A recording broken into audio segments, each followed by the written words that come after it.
अब मैं मेंस पर आना चाहूँगा। मेंस में जो पहला पेपर होता है वो हिंदी का होता है। ये मेरा तो सबसे वीक था मतलब हिंदी का पेपर, क्योंकि मैं इंग्लिश मीडियम से हूँ, हिंदी का भी मतलब समझ में भी नहीं आती थी, थोड़ा पढ़ा भी नहीं है, बोलनी सही आती है लेकिन लिखने वगैरह राइटिंग भी मेरी काफ़ी हिंदी में गंदी है। तो हिंदी का जो है मैंने प्रीवियस ईयर पेपर ही किए थे, जो व्याकरण वाला पार्ट है उसके लिए प्रीवियस ईयर पेपर लगाए थे, उनके थोड़े नोट्स भी बना लिए थे। और जैसे लेटर राइटिंग का आता है, कार्यालय ज्ञाप वगैरह के आते हैं, इनके फॉर्मेट मैंने अपनी डायरी में लिख लिए थे और उनको मतलब रट्टा मारकर मैं एग्जाम में दे आया था। हिंदी के पता नहीं मार्क्स कैसे आएंगे कैसे नहीं आएंगे, मुझे अभी जानकारी नहीं है इसकी। तो और उसके अलावा फिर एसए का पेपर आता है। एसए में यूपीपीसीएस में 3 एसए होते हैं, यूपीएससी में 2 एसए होते हैं। और वहां पर यूपीएससी में क्या होता है, थोड़े फिलोसफिकल एसए पूछ रहे हैं कि कुछ कोड दे दिया उसको इंटरप्रेट करके आप ऐसे लिखे। लेकिन यूपीपीसीएस में ऐसा नहीं है, यूपीपीसीएस में फैक्चुअली ऐसे आ रहे हैं, मतलब किसी टॉपिक पर आते हैं, डिजिटल इंडिया पर आ गया, एजुकेशन सेक्टर पर आ गया, एग्रीकल्चर पर आ गया। तो यूपीपीसीएस में ऐसे में क्या स्टेट जीती मेरी, मैं 3 ऐसे लिखता था। तो तीनों ऐसे में ये स्टेट जीती कि एक ऐसे मुझे लिखना है बिल्कुल फैक्चुअल, जिसमें डेटा कोड्स वगैरह डेटा डालना है, खूब एग्जाम्पल्स डालने हैं, डेटा डालना है। एक ऐसे लिखता था मैं थोड़ा फिलोसफिकल इंटरप्रिटेशन करके, जो एथिक्स के एग्जाम्पल्स हैं एथिक्स के बारे में लिखकर उसको ऐसे करता था। और तीसरा ऐसे में लिखता था जो इन दोनों का मिक्स होता था, कि कोई अपना इंटरप्रिटेशन दिया और उसको फैक्ट्स के साथ या एग्जाम्पल के साथ अपना सपोर्ट कर दिया। तो जैसे शायद इस बार 3 ऐसे आए थे, एक तो एग्रीकल्चर सेक्टर पर आया था, उसको मैंने फैक्चुअल लिखा था एग्रीकल्चर सेक्टर वाला। एक मेल्टिंग ऑफ ग्लेशियर पर आया था, वो मैंने मिक्स लिखा था। और शायद एक ऐसे आया था G20 लीडरशिप पर आया था, meaning of G20 leadership for India. Mostly लोगों ने फैक्चुअल लिखा होगा लेकिन मैंने इंटरप्रिटेशन बेस्ड ऐसे लिखा था, काफी फिलोसफिकल ऐसे लिखा था, कि स्टार्टिंग जैसे वसुदेव कुटुंबकम से, कि भारत को जम्बू द्वीप माना गया है, इस टाइप से मैंने वो स्टार्ट किया था।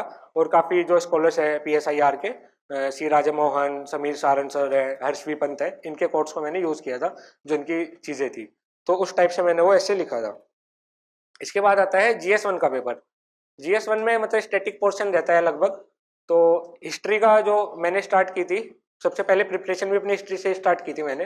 हिस्ट्री में एंशियंट और मिडिवल की मैंने एनसीईआरटीज पढ़ी थी, जो शायद सतीश चंद्रा के नाम से एक एनसीईआरटी आती है, एक RS शर्मा के नाम से आती है। तो ये एनसीईआरटीज 2 मैंने पढ़ी थी। और मॉडर्न हिस्ट्री के लिए जैसे सब पढ़ते हैं, स्पेक्ट्रम ही मैंने पढ़ी थी। स्पेक्ट्रम के मैंने नोट्स बनाए थे, तो स्पेक्ट्रम मैंने लगभग पहले 5-10 बार स्पेक्ट्रम पढ़ी थी, उसके बाद उसके नोट्स बनाए थे, उसके बाद उन नोट्स को रिवाइज किया था। लंबा प्रोसेस था काफी, मतलब मैं 5-6 साल से तैयारी कर रहा था, तो काफी बार स्पेक्ट्रम की रिवीजन हो गया था। इसके अलावा जो ज्योग्राफी थी, ज्योग्राफी मैंने अपने कोचिंग के नोट्स को फॉलो किया था। और जो एनसीईआरटीज है, एनसीईआरटीज जो 11th और 12th क्लास की एनसीईआरटीज मैंने ज्योग्राफी में पढ़ी थी। क्लास 11th की एनसीईआरटीज है वो काफी इंपॉर्टेंट है ज्योग्राफी में, तो उनको मैंने पढ़ा था। और जो जीसी लियोंग की बुक है, जीसी लियोंग से मैंने 2-3 टॉपिक्स ही पढ़े थे, अब ज्यादा मुझे रिलेवेंसी उसकी लगती नहीं है बुक की। उसमें से ओशन करंट वाला जो टॉपिक है उसको मैंने पढ़ा था, विंड सर्कुलेशन का टॉपिक है, उन ये 2 टॉपिक्स मैंने पढ़े थे। एक वेदर वाला टॉपिक है जो क्लाइमेट वाला टॉपिक है, उसमें से जीसी लियोंग से मैंने वो कवर किया था। इसके अलावा जो आता है फिर सोसाइटी वाला पोर्शन आता है। सोसाइटी के लिए मैंने एनसीईआरटी फॉलो की थी। एक इंडियन सोसाइटी के नाम से एनसीईआरटी आती है, एक एनसीईआरटी आती है सोशल चेंज एंड डेवलपमेंट के नाम से। तो इन एनसीईआरटीज को मैंने फॉलो किया था सोसाइटी में। और जो एक मतलब आप किसी भी कोचिंग का जो मंथली मैगजीन, जो ईयरली मैगजीन आती है, मेंस ओरिएंटेड मैगजीन आती है सोसाइटी के लिए, आप वो भी कर ले। एनसीईआरटी सफिशिएंट नहीं रहेगी सोसाइटी में, तो आप ये टॉपिक्स कर सकते हैं। और इसमें कुछ टॉपिक्स हैं जैसे पोस्ट इंडिपेंडेंस हिस्ट्री है, इसके लिए मैंने प्रधानमंत्री सीरीज आती है एक एबीपी न्यूज की, उसको देखा था, काफी इंटरेस्टिंग है वो। कुछ लोगों का मतलब इंडिया में पॉलिटिक्स में बहुत इंटरेस्ट रहता है, तो उनके लिए भी बहुत अच्छी है, तो वो पढ़े। और एक एनसीईआरटी आती है politics in India since independence, वैसे वो पॉलिटिक की एनसीईआरटी है लेकिन हिस्ट्री में वो यूज होती है, तो उस एनसीईआरटी को भी आप पढ़े, काफी अच्छी है और पेपर में भी आपको बहुत हेल्प करेगी वो। और वर्ल्ड हिस्ट्री के लिए आप कोचिंग के नोट्स को फॉलो कर सकते हैं। वर्ल्ड हिस्ट्री से एक क्वेश्चन आता है मेंस में, तो आप कोचिंग के नोट्स को फॉलो कर सकते हैं अपने। और इसके अलावा जो वैल्यू एडिशन है, जो GS1 में वैल्यू एडिशन है, उसके लिए आप जैसे ज्योग्राफी में है मैप्स डायग्राम्स का यूज कर सकते हैं। हिस्ट्री में ईयर्स है, इंपॉर्टेंट पर्सनैलिटीज हैं, उसके बारे में आप लिख सकते हैं। कुछ मतलब घटनाएं होती हैं तो उनके बारे में आप रिलेट करके हिस्ट्री में लिख सकते हैं। सोसाइटी में आप एग्जाम्पल्स को अपना वैल्यू एडिशन रखें, सोशोलॉजिस्ट ने क्या कहा है उसको आप लिखें। और जैसे ग्लोबलाइजेशन के एग्जाम्पल्स हैं उसको लिखें, जैसे ग्लोबलाइजेशन के एग्जाम्पल्स आ रहे हैं कि मैकडी में व्रत के टाइम पर मतलब प्याज नहीं डालते हैं, तो इस टाइप की चीजें चलती है, तो मतलब थोड़े इनोवेटिव एग्जाम्पल्स आप डालें, तो ये चीज आप कर सकते हैं। और क्वेश्चन हैं जैसे इसमें, उसको भी आप एनालाइज करें GS1 में। GS1 स्टेटिक है तो रिपीट भी होते हैं क्वेश्चंस काफी, जैसे ग्लोबलाइजेशन का ही मैंने बताया, सोसाइटी में हर साल लगभग क्वेश्चन आता है। विमेन इश्यूज पर सोसाइटी में क्वेश्चन आता है, पॉपुलेशन पर क्वेश्चन आता है, हिस्ट्री में 58-57 क्रांति पर क्वेश्चन आता है, नॉन कोऑपरेशन या सिविल डिसोबीडियंस मूवमेंट पर एक क्वेश्चन आता है। तो इस चीज को आप, जैसे सरदार वल्लभ भाई पटेल पर क्वेश्चन आया था, इस साल क्वेश्चन आया था 2023 मेंस में, और उससे पहले बाल गंगाधर तिलक पर क्वेश्चन आया था। तो इस टाइप की आप चीजें देख लें तो उस पर क्वेश्चन आते हैं। ज्योग्राफी में भी ट्रॉपिकल साइक्लोन्स है, अर्थक्वेक है, वोल्केनो है, ओशन करंट्स है, इन पर क्वेश्चन हर साल आते हैं, तो इन चीजों को आप देख लें। और इसके बाद आता है GS2 का पेपर। GS2 में मैंने लक्ष्मीकांत पढ़ी थी, जो पॉलिटी के लिए है, उसमें लक्ष्मीकांत को मैंने पढ़ा था। उसके साथ साथ जो ईयरली कंपाइलेशन किसी भी कोचिंग की आप फॉलो कर सकते हैं, वो मतलब आपको लक्ष्मीकांत के अलावा भी जो वैल्यू एडिशन है, केस स्टडीज है, सुप्रीम कोर्ट जजमेंट्स है, उसमें हेल्प करेगी। और आप दृष्टि की भी फॉलो कर सकते हैं इसके लिए, जो मंथली जो ईयरली कंपाइलेशन आती है उसको आप फॉलो कर सकते हैं। और गवर्नेंस का जो है, गवर्नेंस इश्यू और गवर्नेंस आता है, एक आता है सोशल जस्टिस का टॉपिक आता है, उसके लिए आप कोचिंग के नोट्स फॉलो कर सकते हैं अपनी।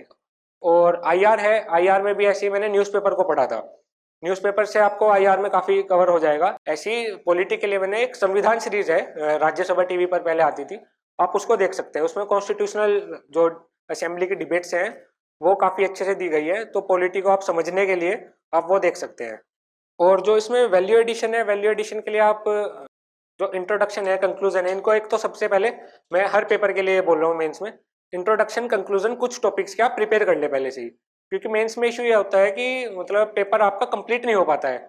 तो पेपर कंप्लीट करने के लिए कुछ टॉपिक्स के, जैसे ग्लोबलाइजेशन है, सेपरेशन ऑफ पावर है, ऐसे टॉपिक्स है, 1857 रिवॉल्यूशन है, इस पर आप पहले से इंट्रोडक्शन और कंक्लूजन जेनरिक टाइप के आप प्रिपेयर कर ले, ताकि आपको एग्जाम में पेपर कंप्लीट करने में मतलब आसानी रहे। और फैंसी टाइप के इंट्रोडक्शन कंक्लूजन होते हैं तो एग्जामिनर को भी अच्छा लगता है ये पढ़कर।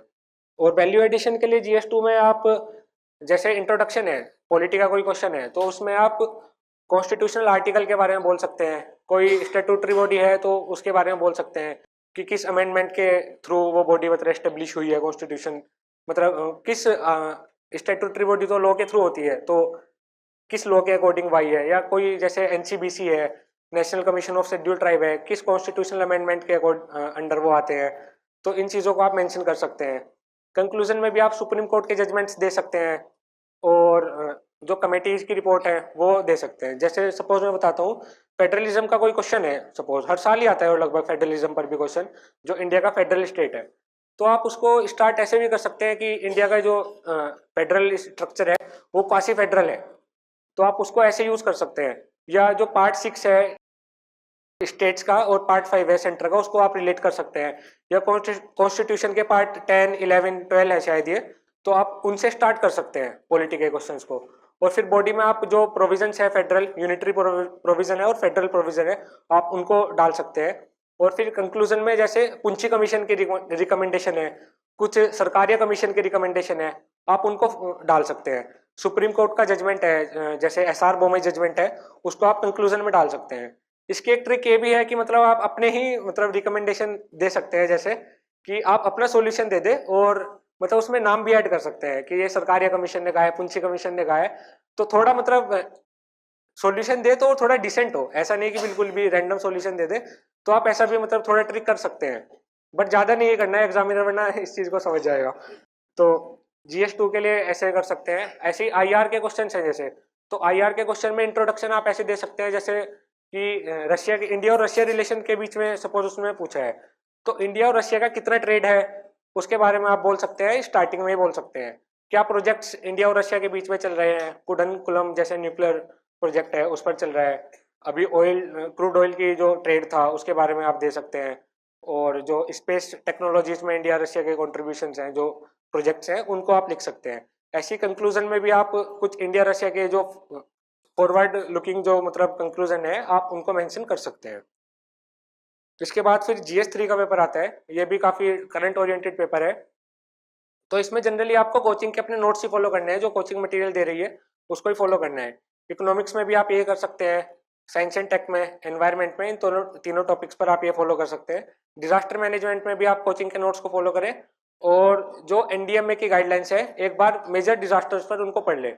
फ्लडिंग पर जैसे क्वेश्चन आता है तो फ्लडिंग के बारे में पढ़ ले, अर्थक्वेक पर पढ़ ले, वोल्केनो पर पढ़ ले, तो इस चीज़ के बारे में आप पढ़ सकते हैं।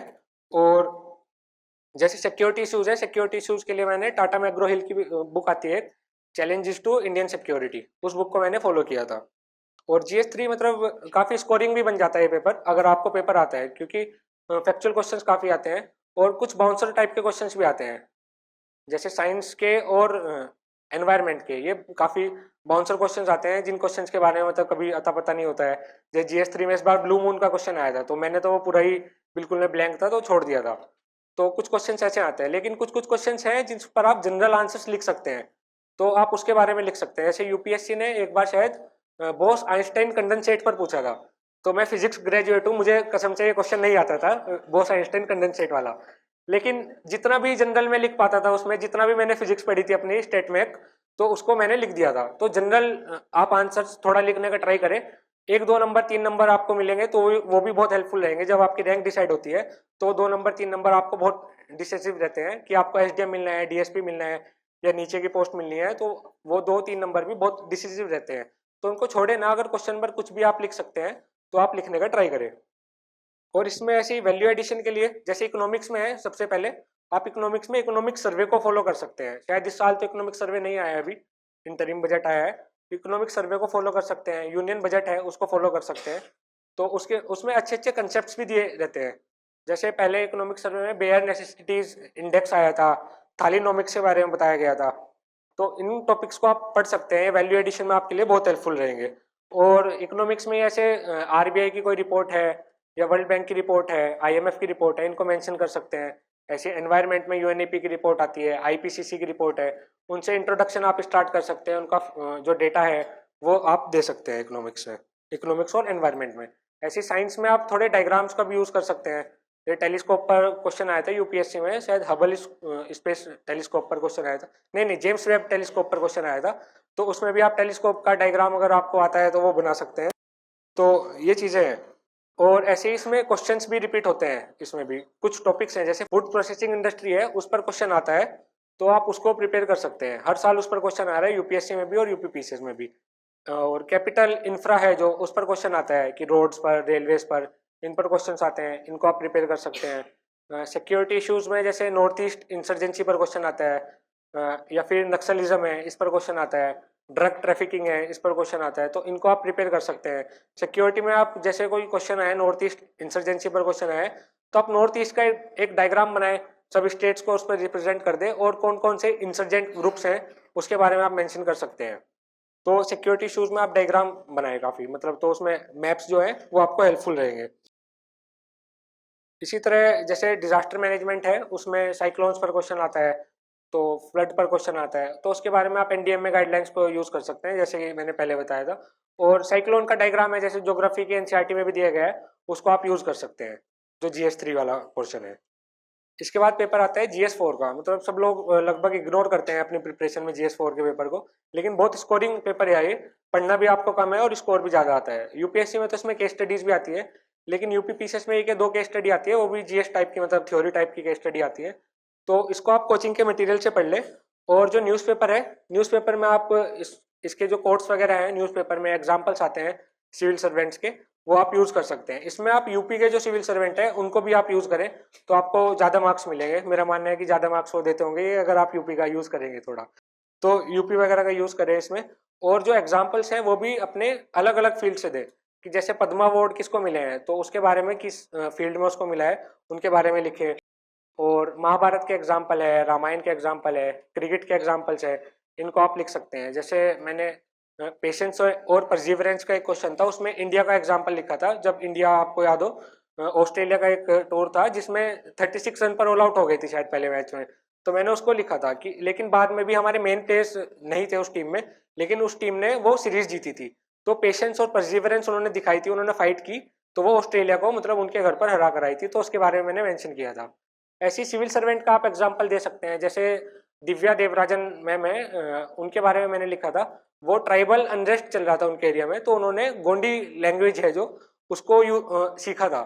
तो ऐसे सिविल सर्वेंट के जो डेडिकेशन के एग्जाम्पल्स है, आप उनको भी मेंशन कर सकते हैं। इसमें भी टॉपिक्स हैं कुछ कुछ जो हर साल रिपीट होते हैं, इमोशनल इंटेलिजेंस है, एटीट्यूड है, एप्टीट्यूड है, इन पर क्वेश्चन आता है। कोड ऑफ कंडक्ट है, कोड ऑफ एथिक्स है, इसको आप यूज़ कर सकते हैं। और सोसाइटी पर क्वेश्चन आता है, फैमिली पर क्वेश्चन आता है, तो इन चीज़ों को आप देख सकते हैं। इसके बाद फिर इस बार जो ऐड हुए हैं GS 5 और GS 6 के पेपर जो ऐड हुए हैं यूपी स्पेशल, उसमें लास्ट ईयर कंटेंट ज़्यादा नहीं था, तो मतलब नया पेपर आया था तो मार्केट में कंटेंट भी नहीं था, तो मैंने उसके लिए एक तो दृष्टि IAS की जो बुकलेट है उनको फॉलो किया था। दृष्टि IAS का मैंने GS 5 और GS 6 के लिए जो स्पेशल कोर्स था उसको भी मैंने ज्वाइन किया था, तो मैंने उसको फॉलो किया। और एक राकेश सारस्वत की बुक आती है, उससे थोड़ा वैल्यू एडिशन मैंने किया था, वो फॉलो किया था। इस पेपर में वैल्यू एडिशन के लिए आप गवर्नमेंट की साइट्स हैं उसमें थोड़ा मतलब सर्च करना पड़ेगा अभी, क्योंकि नया पेपर है। तो UPNEDA.in एक साइट है, उसको फॉलो कर सकते हैं। UPGOV.nic.in है, उसमें मतलब चीज़ें हैं। यूपी टूरिज्म की साइट है, उसको आप फॉलो कर सकते हैं। और इसके अलावा जो माननीय मुख्यमंत्री जी की स्पीच होती है, माननीय प्रधानमंत्री जी की स्पीच होती है यूपी से रिलेटेड, उसको आप देख सकते हैं। कोई इंडेक्स है उसमें यूपी की क्या रैंक है, वो एज अ वैल्यू एडिशन आप यूज़ कर सकते हैं। कि जैसे सेंट्रल गवर्नमेंट की स्कीम्स चल रही हैं, PM जनधन योजना, PM किसान, उसमें यूपी का परफॉर्मेंस कैसा है, किस डिस्ट्रिक्ट का कैसा परफॉर्मेंस है, आप उनको मेंशन कर सकते हैं इसमें। तो इसमें थोड़ा मैंने वैल्यू एडिशन पर ज़्यादा फोकस किया था। कंसेप्ट सारे मैंने UPSC वाले ही लगाए थे इसमें, जो बेसिक कंसेप्ट हैं। क्योंकि क्लाइमेट है यूपी का भी ऐसे ही है, नॉर्थ इंडिया में जो चलता है वो UPSC में ही सब पढ़ा है। रिवर्स है यूपी की, तो वो भी सब मैंने कंसेप्ट सारे UPSC वाले लगाए थे। और फैक्ट्स यूपी के यूज़ किए थे, जो डिस्ट्रिक्ट वाइज फैक्ट्स हैं वो यूज़ किए थे। कि जैसे पोल्यूशन पर कोई क्वेश्चन है तो किस जिले में सबसे ज़्यादा पोल्यूशन है, एयर पोल्यूशन कहाँ ज़्यादा है, नॉइज पोल्यूशन कहाँ ज़्यादा है। तो इस टाइप से मैंने फैक्ट्स यूपी के यूज़ किए थे और कंसेप्ट UPSC वाले ही यूज़ किए थे। अब एग्जाम की तैयारी को और बेहतर करने के लिए हमारे चैनल को लाइक, शेयर और सब्सक्राइब करना ना भूलें।